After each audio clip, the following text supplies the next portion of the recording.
Casey right now is talking summer jobs. Going to tie up some more time with your kids. You need that meal ready. That's right. And so we want to talk about getting your kid a summer job. That's why we're here with Lou DePasquale from Attainment Life. And we're talking about getting the kids out of the house, getting into a job, and teaching them a little responsibility and a work ethic, right? Right. And it's really interesting because many parents don't understand that 15 to 17 years old, their kids don't need to be at home playing Xbox, sleeping until noon.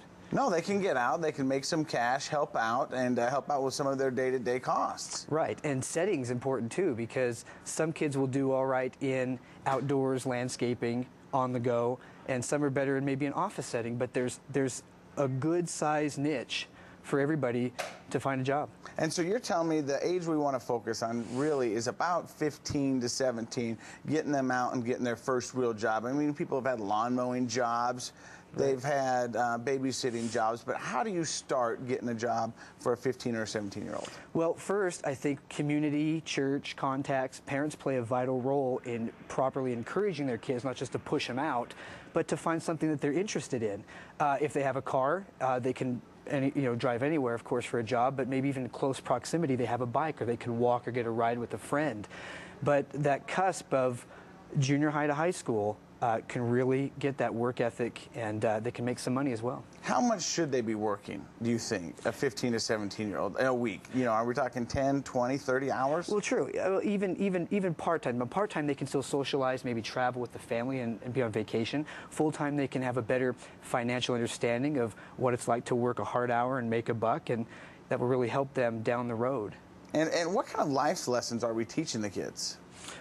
Well, you're teaching them to be able to have dependability, punctuality, that, they're not trying to so much set the world on fire with job qualifications, but employers want them just to be dependable and understand, again, what it's like to work a hard hour for a buck.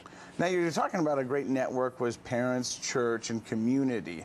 How much should the parents be involved in getting them, or is this kind of something that you let them go out and do on their own? I think, honestly, it's 50-50. I think because a lot of times kids will maybe take the easy way out and say, well, oh, yeah, I'm looking. I got applications. I'm online. But if parents say, well, hey, grab an application, bring it home, I'll help you fill it out, and we can take it back, and, really kind of guide them on, a good job and some responsibility. Well, now let's talk about the interview process. So they go through they turn it in, they get an interview. What are some of the things you'd want to teach somebody who's going on their first job interview for interview hints? Well, I think that employers are going to ask them about their future, what their interests are, maybe down the road in school, some of the subjects they enjoy, and their interest in the job. So I think it's important for kids just to be confident and be themselves. All right. Well, Lou, thank you very much. And Lou, again, is from Attainment Life Coaching. And if people want to get a hold of you and find out more about what you do, what's the best way to do so? Attainmentlife.com. That's right. Just go there, check it out, and you can get to that by going to our website, which is connecttoutah.com.